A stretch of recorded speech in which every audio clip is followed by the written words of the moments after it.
Sentral Gerakan Buruh Nasional atau SGBN menyampaikan penolakan atas telah disahkannya Perpu Cipta Kerja oleh DPR dalam beberapa hari yang lalu. Saat ini pemerintah seolah-olah memaksakan atas disahkannya Perpu ini menjadi undang-undang.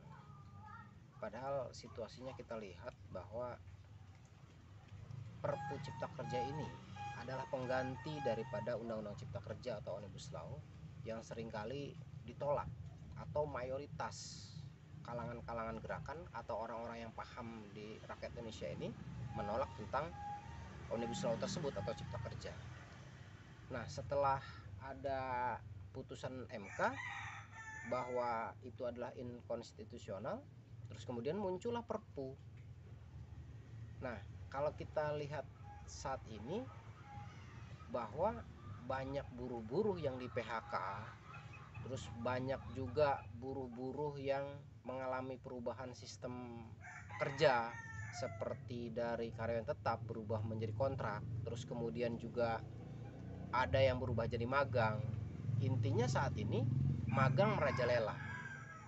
Nah, selain itu juga upah itu banyak yang lebih rendah gitu ya. Karena memang ada aturan di magang bukan istilahnya upah tetapi uang saku gitu. Nah, ini juga perusahaan berpotensi untuk melanggar aturan tersebut. Seringkali perusahaan melanggar dengan dalih-dalih magang, padahal bekerjanya sama persis seperti yang lainnya, tetapi upahnya menggunakan uang saku. Nah, itu semua dampak daripada Omnibus Law yang saat ini disahkan oleh DPR RI yang baru kemarin ini. Nah, terus kemudian banyak lagi persoalan-persoalan lainnya. Ini baru dari satu hal, yaitu di bidang tenagakerjaan. Belum lagi kita cek atau kita lihat di bidang pendidikan, terus kemudian juga di bidang agraria atau pertanahan dan juga lain-lain sebagainya. Bahkan di bidang kesehatan juga di sana disentuh. Intinya undang-undang tersebut memberikan karpet merah kepada pengusaha, pada pemodal. Nah, pemerintah saat ini seolah-olah sangat terlihat menghamba kepada pemodal gitu ya. Karena dengan disahkannya aturan tersebut gitu ya, sangat terlihat bahwa negara saat ini menghamba pada modal atau pro terhadap modal dan tidak melihat kepada gerakan-gerakan rakyat yang selama ini protes-protes terhadap Perpu tersebut, terus tidak melihat juga dampak-dampak yang sudah kelihatan dari Undang-Undang Cipta Kerja gitu.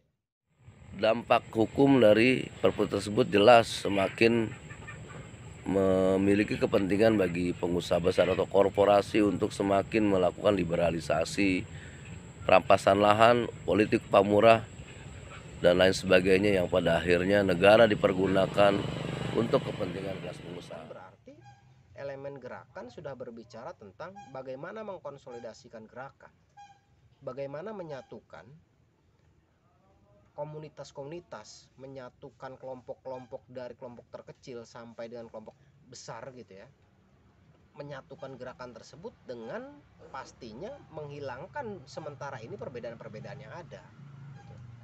Sehingga penyatuan tersebut mampu menjawab bagaimana ke depan rakyat gitu. Kita bisa mulai dari komunitas-komunitas tukang beca, komunitas-komunitas ojek, komunitas-komunitas pemancing, komunitas-komunitas futsal, komunitas-komunitas dan lain-lain sebagainya. Kita kumpulkan menjadi satu, berbicara tentang melek politik gitu ya. Memang ini tidak bisa instan gitu ya, harus perlahan, harus dikasih pemahaman dan sebagainya. Terus kita kemudian berbicara tentang penyatuan di kelompok-kelompok buruh dari tingkatan perusahaan, terus kemudian di tingkatan federasi